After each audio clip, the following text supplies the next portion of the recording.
Thank you, Suzanne. Good morning, everyone. Bon matin, tout le monde.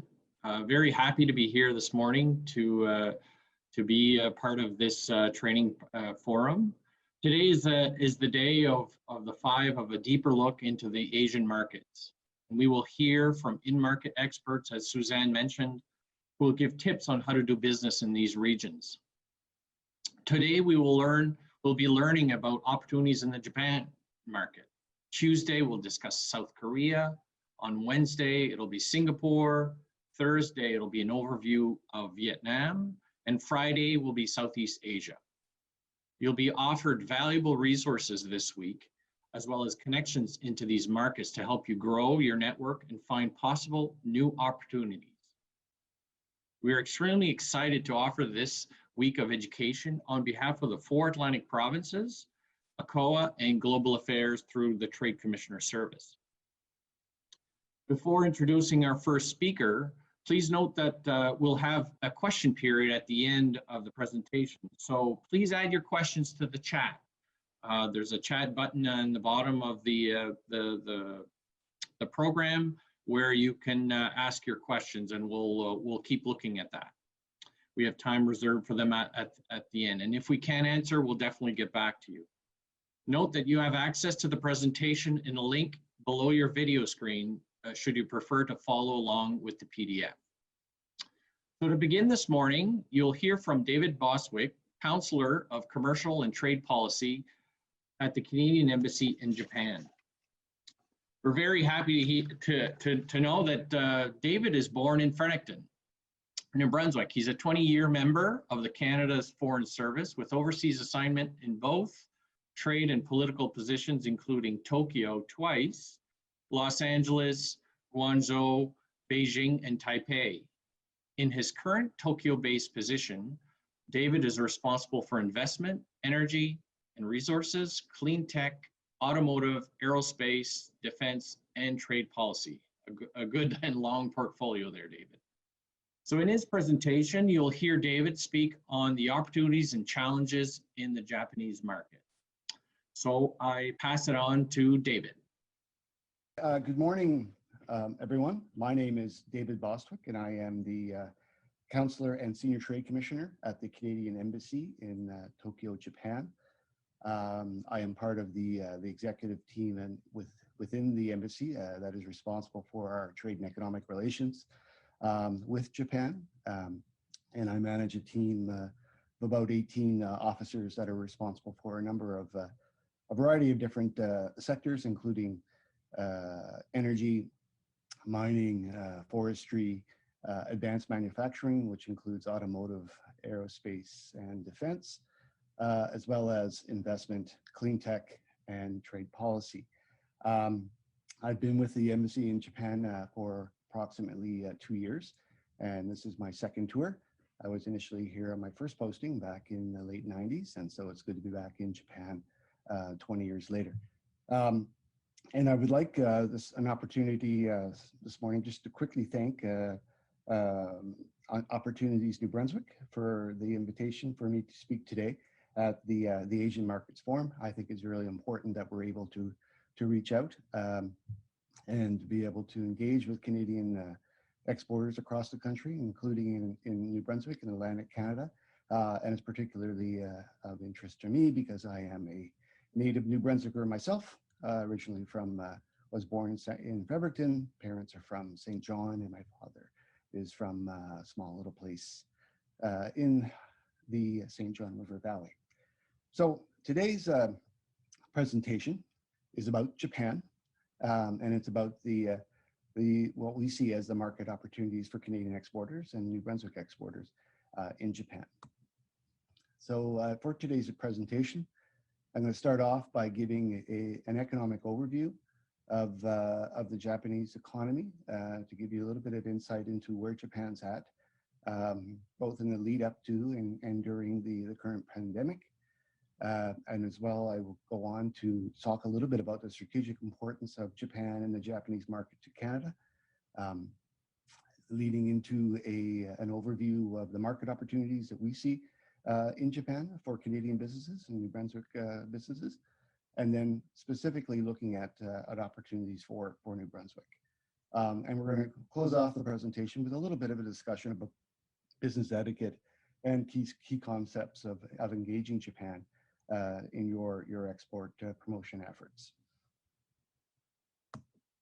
So really quick, sort of high-level economic overview in terms of numbers. Japan has a population of 126 million people, a little more than 3 times the size of Canada. It is the world's 3rd largest economy after the United States and China. China surpassed Japan as the 2nd largest economy about a decade ago. And Japan has a GDP of approximately $6.7 trillion. And as the 3rd largest economy, it will remain so for the near future, as far as we can tell, with the 4th largest economy being Germany, which is about $2 billion or $2 trillion smaller in terms of GDP. For Canada, bilateral trade with Japan is approximately about $30 billion a year. Makes it a significant trade partner for Canada. It is our 4th largest trading partner. And most importantly, and I'll talk about this later on in the presentation, Japan is the largest source of foreign direct investment from Asia, considerably larger than investment from countries like China. And the current stock of investment being approximately $33 billion. And equally important is the fact that Canada and Japan have common values, and we look at the world in a common way. And this is something else that I will refer to later on in the presentation.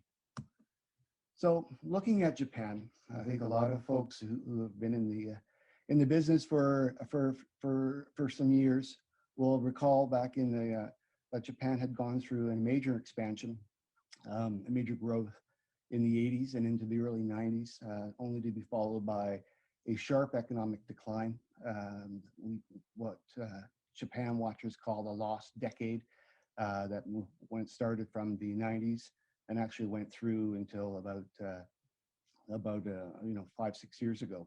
The Japanese economy was in sharp decline and facing some real structural challenges. One of the bigger challenges that Japan faces even today is its rapidly aging population and its corresponding low birth rates, and the effect that this is having on the workforce and productivity and the social expenditures in Japan.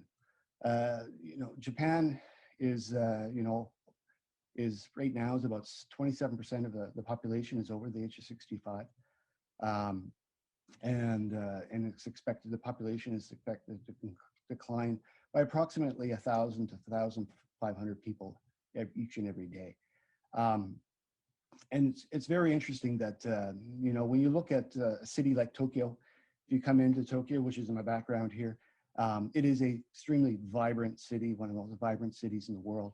And it's a young city. It attracts a lot of Japan's youth, but you don't have to go too far outside of Tokyo to see the hollowing out of the Japanese countryside and to see the disastrous effects of this aging population and these low birth rates on the populations of communities, villages, towns, and small cities outside of Japan, outside of Tokyo.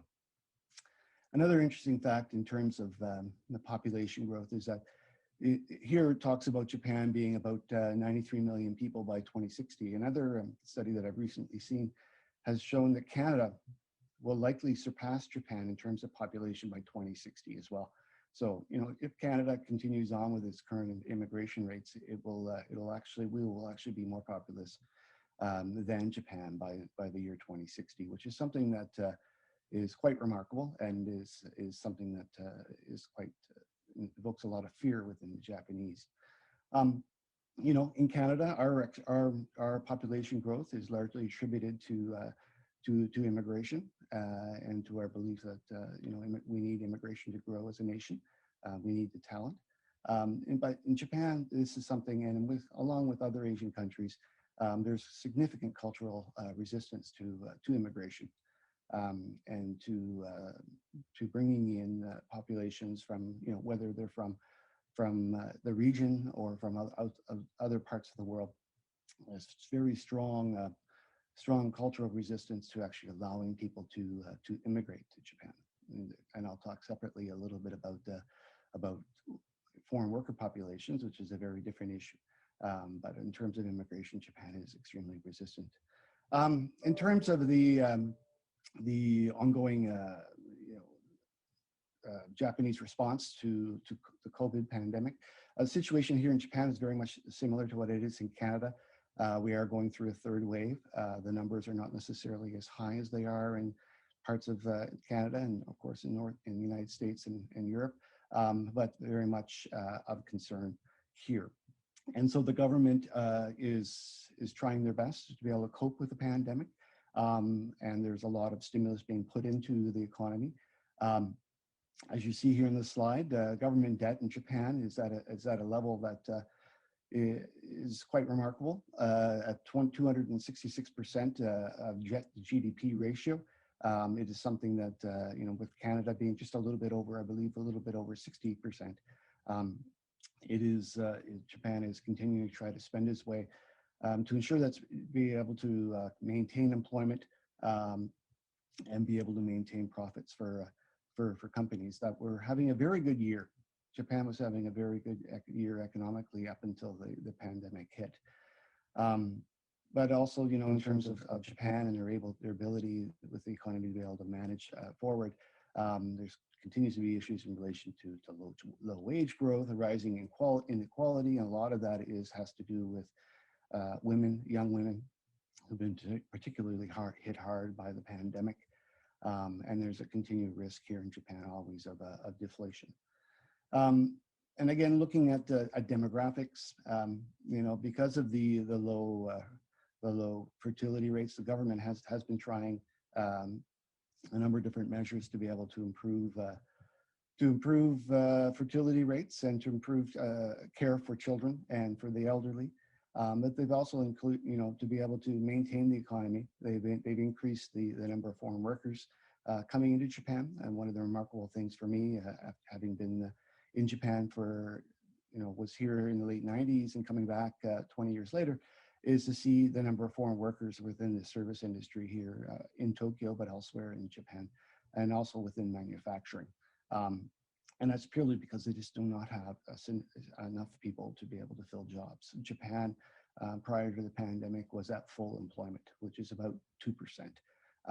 And that's envious for many advanced economies, including Canada's, but it's a real problem for Japan if they're going to continue to grow moving forward. What are they trying to do to stop this or to be able to manage through this? Is they're trying to increase the participation of women in the economy. It is a bit of a challenge. Structurally, there are issues in terms of having enough space for childcare, and also just society's interest in having women participate more in the economy. There are significant changes happening in terms of attitudes. However, that is not being necessarily played out very well within companies and with corporate Japan. They've also extended the mandatory retirement age, which was originally at 60 years old. I'm pushing it to 65 and up to 70 in some cases. And that has helped to a certain degree, but it doesn't necessarily assist in terms of increasing productivity. And so Japan is also relying upon technology to be able to increase productivity within its economy, looking at the Internet of Things, big data, AI, and robotics, of course, to be able to increase productivity. So, when looking at Japan is a very important partner for Canada in the region and also throughout the world. For a number of years, Japan was Canada's largest trading partner within Asia. Obviously, the growth of China over the past 2 decades has seen Japan move to a position of number 2 of importance for Canada in Asia. But it is the world's 3rd largest economy, and it really is a technological powerhouse that is producing a number of the technologies and in North America and elsewhere have become reliant upon. And it's also a very important source for Canada and elsewhere in the world of investment. One statistic that we like to reflect upon is the fact that Japan, corporate Japan, despite some of the economic challenges that Japan faces, corporate Japan maintains approximately a reserve of about $6.5 trillion in cash that is available for capital for capital investment, but also in particular for foreign direct investment abroad. And so, for Canada, it's very important that we're able to work with Japan to be able to tap into that those reserves to be able to present Canada as a destination of choice for Japanese foreign direct investment. We work very, very closely with Japan in a number of different areas around in a number of different fora, be it the G7, the G20, APEC. Our ministers and our prime ministers are constantly in contact with each other. And we're, Canada's making an increased effort to work with Japan in a number of key areas that have geopolitical considerations, including North Korea, China, and of course, dealing with Russia as well. And we're seeing, there's a lot of reason why we're seeing significant growth in our bilateral relations is because of our shared values. And this is really important. We've seen this over the past couple of years in terms of looking at Asia. It's important because Japan is a vibrant democracy. Japan believes in the rule of law and the respect for human rights. Japan is a leader in terms of sustainable development, and is very, like Canada, is very open and open to opening its markets and to inclusive growth and inclusive trade. And also, it's interesting as well, it's not just the federal government that is engaging with Japan. Japan is on the radar of, and there's significant engagement between the provinces and municipalities. Within Tokyo or within Japan alone, there are 5 different provincial offices that are in existence: British Columbia, Alberta, Saskatchewan, which is just opening up this month, Ontario, and Quebec. But also municipalities have very strong links to Japan through sister city relationships, and as well through ongoing engagement on investment. But one of the bigger problems that we face when we deal with Japan is complacency. I deal with part of my responsibilities is trade policy and market access and these types of issues. And we do not have any significant irritants with Japan. There are no real problems in the relationship. And what does this create? This creates complacency, in terms of on both sides, both for Japan and for Canada, in terms of being able to seek opportunities to further the relationship. People look at the relationship that Canada has with Japan and Japan has with us, and say, things are working fine. We don't need to sort of dig deeper. We're good. Let's basically put the relationship on autopilot. So a lot of the work that we're doing within the embassy right now is to be able to, understanding that there is no irritants, but seeing what we can do to build that relationship even further, bilaterally, and not necessarily through, the G7 or the G20, but working together with Japan, see what we can do to build out and enhance the trade and economic relationship. And some of the issues as well, of course, is just, language and cultural barriers. Canada, it's easier for Canada to be able to engage south of the border, or in the case of, East Atlantic Canada into Europe and other areas like that. And so it's always been a bit of an enigma in some ways, but we're working very hard to overcome that. And one of the key areas that we're looking at in working with Japan, and you'll see the pictures on the right. The picture on the right is HMCS HMCS Winnipeg, together with a Canadian P-3 surveillance plane. And this picture is taken not too long ago off the southern coast of Japan in the East China Sea, where Canada is working with partners, including Japan, United States, Australia, and others, to enforce UN sanctions against North Korea. And we've been through Operation Neon, I've had significant number of Canadian military assets in the region as of late.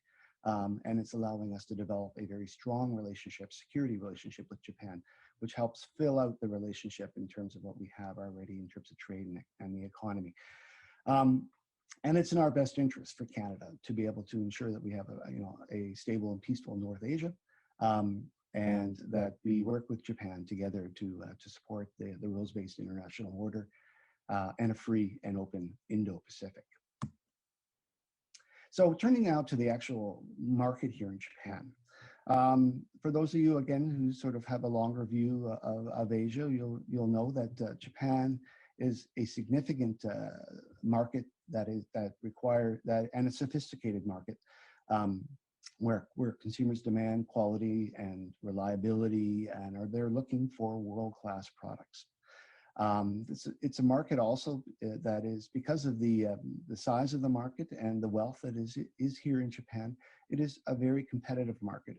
Everybody is here. Every country, every company that has an interest in expanding globally is in Japan. And this is both an opportunity and is a bit of a challenge. Obviously, the opportunity is that with the amount of wealth here, if you have something, a product or a solution that is unique, then there will likely be an opportunity here in Japan to be able to explore business interest with Japanese companies.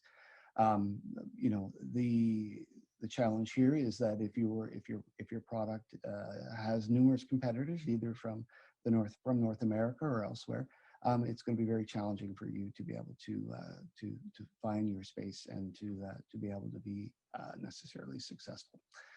The relationship with Japan, when I was here 20 years ago, the relationship was largely about sticks and stones. So Canada was exporting a lot of minerals and a lot of forest products in Japan. And other aspects of the relationship were, it was aspirational on our part that we wanted to see Canada doing more in terms of technology space, but it was very challenging for us to overcome sort of the preconceived ideas that Japan had and Japan Inc. had about the capabilities of the Canadian economy. Well, that has significantly changed over the last 20 years. Obviously,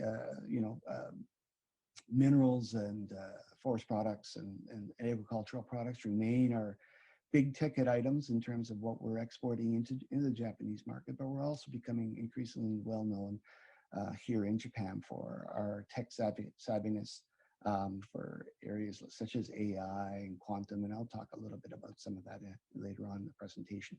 But it's becoming, innovation and science and technology collaboration is increasingly becoming an important part of our economic ties with Japan.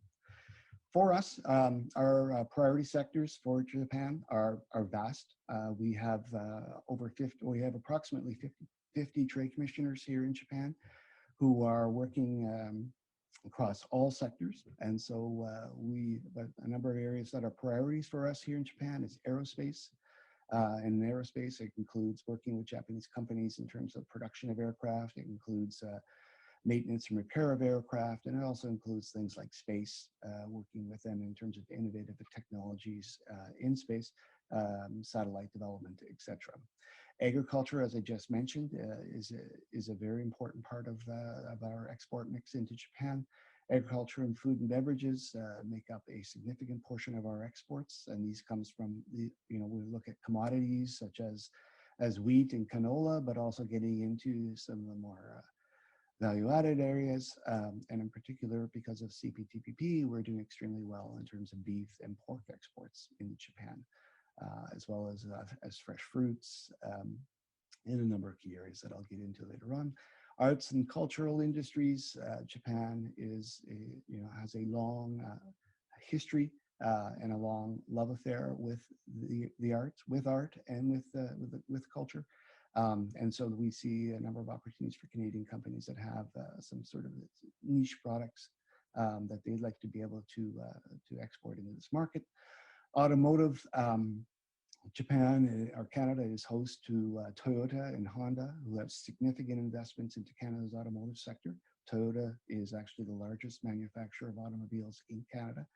One of the areas in its mature sector, obviously, but one of the couple of key areas that we're working with on automotive is both autonomous vehicles or auto tech, and working with Japanese companies to be able to incorporate Canadian technology, software, hardware, etc., into autos, as well as looking at working with Japanese companies in terms of the electrification of vehicles, which is really key to the survival of our own automobile industry into the future. And then we look at education. Over 400,000 Japanese study abroad every year. Canada is of great interest to Japanese, particularly in terms of the language training, going to Canada to study English, to allow them to advance their careers or to advance their own education. So we see a lot of Japanese going into English language programs in Canada, as well as into universities. Clean tech is an area where we're seeing significant growth. Japan has bought into net zero by 2050. That is a recently announced initiative by the government of Japan. So there's a significant interest in Japan in terms of renewable energy. Canada has seen some success to date in terms of solar and building out solar projects here in Japan, but also in the future we're looking at offshore wind and a number of other key areas, but also niche technologies that can help Japan meet its own clean tech goals. Defense and security, we're looking at a number of key. This has been an area that has not seen significant growth until recently, but Japan is beginning to look beyond its own borders in terms of procuring defense and security products. And we've been working very closely with the different government agencies, the Ministry of Defense here, the Coast Guard, and others to be able to highlight opportunities for Canadian defense and security products and seeing some success. And so this is an area that we're putting renewed effort into. And there's a number of initiatives back in Canada that are allowing us, or giving us the platform to allow us to be able to expand in that area. Infrastructure is another area that's of increasing interest. Particularly the Japanese are very interested in working with Canadian companies in terms of infrastructure development in Canada and also in third countries. And so we're always seeking opportunities for Canadian companies who would like to work with Japanese companies, not only in terms of infrastructure development in Canada, but particularly in areas such as Southeast Asia. The Japanese market for infrastructure development here is largely dominated by very large Japanese players. It's a bit of a challenge for Canadians to break into infrastructure development domestically in Japan, but there are opportunities again in Canada and in third countries. Building products and forest products has been a mainstay of our relationship with Japan, our economic relationship with Japan. And continues to be. There continue to be opportunities, although because of the declining population, the actual size of the market is slowly shrinking. Life sciences, we're seeing a significant amount of interest, obviously, because of the pandemic and cooperation between Canada in terms of developing vaccines and developing different means to be able to deal with the pandemic. But also in terms of healthcare and in terms of healthcare products. Japan has a significant market, given, of course, the fact that they have a growing elderly population. Mining is again a mainstay of the economy or a mainstay of the economic relationship, but it's also a matter of where we're looking at critical minerals and how critical minerals can feed into areas such as the electrification and batteries. Japan is taking significant interest in Canada in terms of our mining interests in that area. And lastly, oil and gas. This is really the future of the relationship. Japan has invested heavily into shale gas and into Western Canada in terms of the oil sands as well. And we're hoping through a number of sort of energy infrastructure projects that are underway that we'll see some significant growth in exports of oil and gas products into Japan into the near future. So I've mentioned briefly about foreign direct investment and the importance that plays in terms of the bilateral relationship. The Japanese have traditionally looked at Canada as an area for investment into manufacturing, and here we're looking at, again, the auto sector, increasingly in the aerospace sector as well.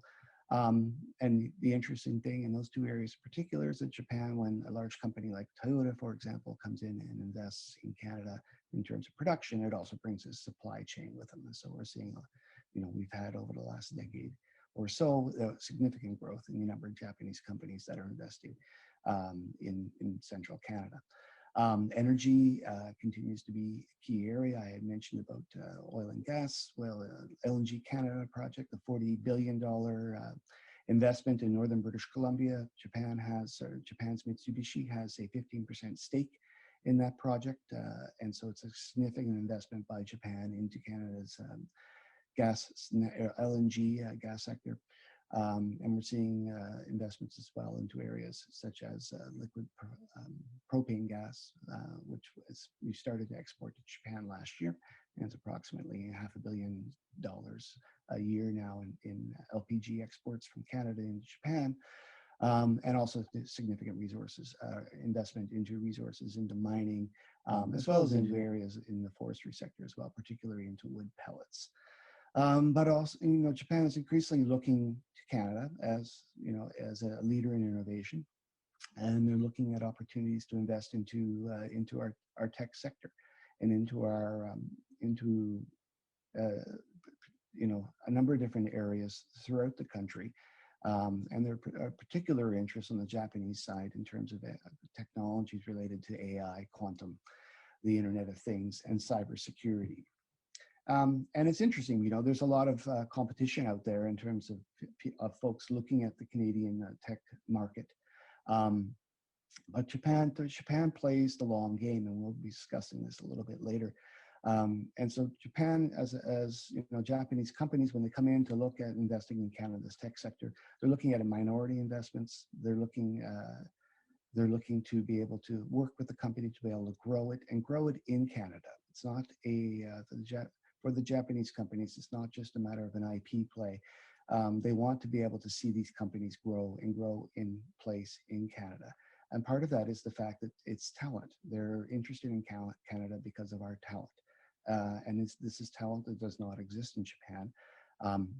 And in part because, some of the demographic challenges that they have, but also in terms of they realize over time that, they haven't been able to develop these types of technologies fast enough within their in-house sort of research and development. So they're taking a new approach to open innovation, and they're looking to engage with Canadian companies in that area.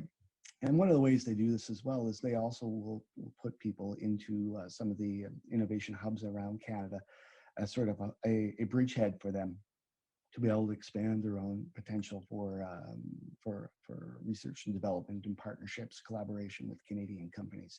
And we're seeing a number of very large Japanese companies that are putting researchers into Canada to be able to work with the Canadian industry. Interestingly enough, despite the pandemic, our trade with Japan has remained relatively stable over the course of 2020. The full year stats won't be available for another month or so, but basically up to the month of November, we were only down about 1%. And a large part of that is two things. Well, it's a growth in energy exports, and I had just mentioned the liquid propane gas exports from Canada to Japan has helped us maintain our export position with Japan, but also because of the comprehensive and progressive trade agreement on Trans-Pacific Partnership, the CPTPP, has also allowed us to be able to maintain the stability of our exports into the Japanese market, which is exactly what it was designed to do. And then under the CPTPP, Canada is the second largest economy after Japan, and we work very, very closely together within the CPTPP and with other partners to be able to take full advantage of what the agreement brings. This is the modern free trade agreement that Canada has always sought with Japan, and now that we have it, we have preferential access to the Japanese market, and this gives Canadian goods and services a competitive edge in the Japanese and here in Japan. But it also, increases and improves the the stability in terms of being able to bring in skilled labor, both from Japan into Canada, and also Canada into Japan, and provides greater stability and protection for investors. Here in Japan, we're moving into the fourth tariff cut, which will happen on April 1st of 2021. And we've seen significant growth in a number of different areas, particularly in agri-food products, and that was expected. But there have been some other benefits as well, particularly, as I mentioned here, in terms of the movement of highly skilled labor. We've been able to use the CPTPP to be able to bring in Japanese investors into Canada, and the other way around as well, bringing Canadians into Japan to be able to manage their investments here. And of course, with all trade agreements, it addresses both non-tariff barriers that make trade more consistent, transparent, and predictable. So, looking at opportunities for New Brunswick, I'm going to be it's a bit stereotypical here, but we're looking at some of the benefits that we see for some of the more traditional exports from Japan into Asia and into Japan. We're seeing significant benefits from tariff removals on a number of key areas, including frozen blueberries, where tariffs up to 9.5% are being removed, frozen French fries, lobster, and snow crab. And what's really interesting is that Japan has gone through and has signed a number of free trade agreements over the past few years. CPTPP, of course, involves Canada and is of significance to our bilateral relationship, but Japan's also signed agreements with the EU, recently with ASEAN and China through RCEP, and as well into bilateral agreements with the UK and the United States as well. And the United States, Japan and the United States signed last year a trading goods agreement that was very limited in its scope. And it was basically to bring in a number of key areas for the United States sort of a parity in terms of what countries like Canada receive through the CPTPP. But one of the key things here is that seafood, for example, was not included within that agreement. So Canada continues to have preferential access into the Japanese market through CPTPP over the United States in a number of key areas, including things like frozen blueberries and seafood. And one of the key things that we're seeing from the growth in terms of free trade agreements is Japan's looking to diversify its supply, and particularly so during the pandemic. And this is something I'll discuss a little bit later in terms of how things are shifting here in Japan very quickly. And on the right of the slide, you'll see that there are a number of different tools out there that the Department of Global Affairs Canada has produced to be able to allow exporters to see where the benefits are for themselves in terms of the CPTPP and the Japanese market. So I encourage you all to look at tarifffinder.ca. That is a very useful website to allow you to see where the tariff cuts are and how that can affect your product in its entrance into the Japanese market, as well as looking on to our website, international.gc.ca, and our YouTube channel, where we look at how the CPTPP, there are products there and videos there that will help you in terms of exporting your products into Asia Pacific markets. Now, the pandemic, of course, has had significant impact on trade globally. In terms of our trade with Japan, initially we saw, for example, huge increases in exports of beef and pork, and that was largely because people were shopping more. People were concerned. People were stocking up, if you will. And we've all seen videos of not only in Japan but around the world of supermarkets and their shelves being emptied. And it was very much the case here, and it continues to be the case here, where as we go through the third wave. But it's also sort of disrupted international global supply chains and the way the markets and international travel.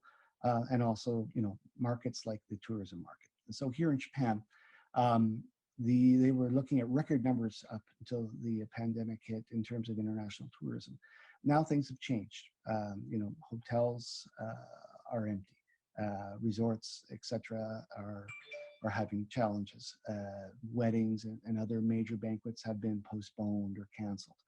And so Japanese importers, in terms of the products that they're bringing in, are looking at different ways to be able to bring these products to consumers, and moving more to orienting products towards areas where consumers congregate these days. Obviously, family restaurants and areas like that, but also takeout options.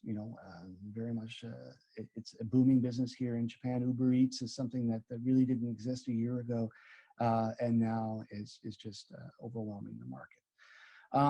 For Japanese, in terms of what they're looking for in terms of products, they're looking, especially particularly in agri-food products, and is looking at innovative, functional, and healthy products, including organics. And this in part has to do with their demand due to their aging population, but they're extremely health conscious here in Japan due to the pandemic, and these produce a number of different opportunities, including demand for processed foods high in antioxidants, including those coming from blueberries, obviously. And some of the other changes that we're seeing here, McKinsey, at the bottom of the slide, you'll see that there's a talk here in Japan, the Japanese are moving now towards more value and to essential items when they're out shopping. There's a lot more online purchasing going on here in Japan, and I'll talk a little bit about that in a moment. And they're changing their loyalties, where they previously were very loyal to brands and to specific stores. They're being a bit more flexible now because of without wanting to travel long distances to be able to have access to certain products and services. Their tastes are changing because of the pandemic, and largely, like it is in North America, becoming more of a homebody economy. And folks, aren't necessarily going to be out spending great deals of money post-pandemic as well. So I talked a little bit about e-commerce and shifting tastes there. With Rakuten, which is a very large online e-commerce platform here in Japan, seeing a significant increase in the purchase of goods, of food goods, food and groceries on their online platforms. We're seeing this across the board, and this is not just necessarily in terms of food, but also in terms of other consumer products as well, clothing, sundries, etc. And we at the embassy here are shifting our interests as well, in that we are hiring a new e-commerce officer here in the embassy that will be able to work closer with Canadian companies who are looking for e-commerce platforms to be able to present to work to be able to enter into the Japanese market, and be able to take advantages of some of these shifts. Okay, just closing things off very quickly here, in terms of working in Japan. For those of you who have visited Japan, either through your business contacts or through on personal things, you realize that Japan is a bit different. In all Asian markets, I've been lucky to be able to be assigned to do assignments in mainland China and Taiwan, and of course, second assignment here in Japan. So Japan it's all about patience. It's all about taking your time. It is a bit of a tough nut to crack, but the outcomes can be significant for your export mix. Japan really does seek to have long-term relationships, and they're extremely loyal customers in working with Japanese companies, particularly during the difficult times. And we're going through a difficult time right now with the pandemic. And what we're seeing is that Japan remains loyal to its Canadian customers, its Canadian suppliers during tough times. And during tough times includes where there are issues with supply chains, issues in terms of production. We don't see Japanese importers quickly shifting to other suppliers from other parts North America or elsewhere. They remain very, very loyal.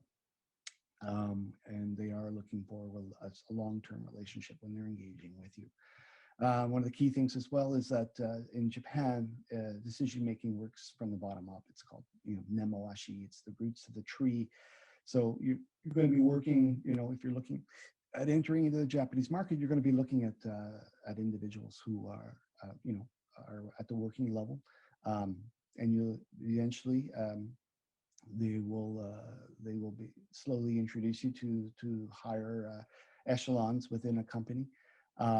In other parts of Asia, and I've been most recently in Taiwan, where the key was to get access to the CEO or to senior management within a company. It works very much the opposite here in Japan, and that a CEO would not really entertain engaging with a Canadian company unless he felt that the working level within the company was comfortable with what they're doing. It takes decision making in Japan takes a significant amount of time, although we're seeing that being streamlined because of the pandemic and because of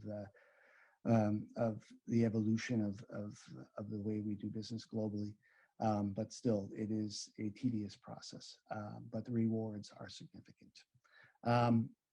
Key thing is be prepared to provide detailed information about your company and your products. Be prepared to have Japanese companies come and visit you, come and visit your R&D facility, come and visit your plant, come and visit your farm. They want to be able to see things and touch things, and stand ready to answer detailed questions. They are very, detail oriented. One of the things here, when you're reading this, you're thinking about your IP. IP is not a significant concern for us here in the Japanese market. I've been here this time for 2.5 years, basically, and I've yet to deal with an IP issue. That's significantly different than other markets that I've dealt with here in the region. And again, that Japanese understand that they have a lot of their own IP to protect, and so they're not necessarily going to be going out and looking to infringe upon your own IP. So don't be afraid to deal with them, but also protect yourself. Always be vigilant, but be comfortable in terms of what it is that they're looking to work with you on. And also, have basic understanding of Japanese customs and traditions, and this has to do with showing a certain amount of respect. Ensuring that you can have business cards, and I know increasing number of Canadians have gone business cardless, although the Japanese continue to business cards. The exchange of business cards remains an important practice for Japanese. And one of the key things that we always like to say is that follow-up is extremely important. And so, companies, when they look at you, when they engage with you, they're looking to see how quickly you respond and how serious you take their requests. And we're in a very difficult time now, but when international travel opens up, plan to take visits or to make visits to the marketplace, plan to come to Japan, plan to be able to have the marketing products available to be able to promote yourself and to promote your products. So I want to thank you very much for the opportunity this morning to speak to you all about the Japanese market. There are, despite the pandemic, I think there are a lot of exciting things to look forward to in terms of what's going on in Japan. We have as I mentioned, approximately 50 different trade commissioners here in Japan who are ready to serve you. If you want to engage with us directly, please contact us at the email address at the bottom of the slide, japancommerce@international.gc.ca. This box is checked daily, and your requests will be sent off to the relevant officers who are responsible for your files. And we're very diligent about ensuring that follow-up is done on our own side. And I hope to see a number of you here in the market when it is safe to do so. So thank you very much. Okay, thank you very much, David, for that presentation today on the opportunities and challenges of doing business in the Japanese market. So we're going to look at some of the questions that popped up in the chat room, as well as the Q&A room, if I can call it that, from the audience. And also just a reminder, if there's more questions, please ask them in either, and we'll try as much as possible to answer them now or at a later date. I guess, David, just some of the questions that popped up, I can start off with maybe, you talked a bit about the seafood industry, and Japan is a large market for live and processed lobster, doubling more than live in dollar value. So what does that market look like in terms of that kind of product? That market typically, or that product typically goes into the food services industry here. As it does in other parts of Asia, it's usually into banquet halls, hotels, and these types of venues. And there's a certain amount of obviously some consumer consumption through consumer points of entry as well, into supermarkets, etc. Through COVID, obviously there's been some real challenges. People are not getting married in large venues. Hotels, again, with tourism cut off, that hotels are facing some serious challenges. So there are, what's interesting is you see here in Japan is that products like lobster are becoming more and more available in local grocery stores. Back home as well, you'll hear people complaining about access to lobster. You can't find lobster in the store in Ontario somewhere. Well, here in Japan as well, we're noticing that, frozen lobster in particular is becoming more readily available in grocery stores throughout Japan. And here in Tokyo, the number of the stores that I frequent are selling frozen lobster at a relatively reasonable price, which is great to see. But the market for fresh lobster remains very challenging right now, just because of given the way the economy is right now with COVID. Thank you. Another question here: what are the concerns or obstacles for local exporters building a reliable supply chain to Japan? In terms of building a reliable supply chain in Japan, Japan's always concerned about distance. That's a big issue for them. So in terms of transportation, they want to be able to ensure that if they're connecting with Canadian companies, that those supply chain logistics, in terms of transportation in particular, are being addressed by the Canadian company. Whether Canadian company is bringing product in by air, or sending it across rail through Canada to ports in the west coast of Canada, or through ports in eastern Canada. That's the biggest concern there, is in terms of being able for transportation. Japan is well known for its just-in-time production. And so a lot of there's a lot of concern on that.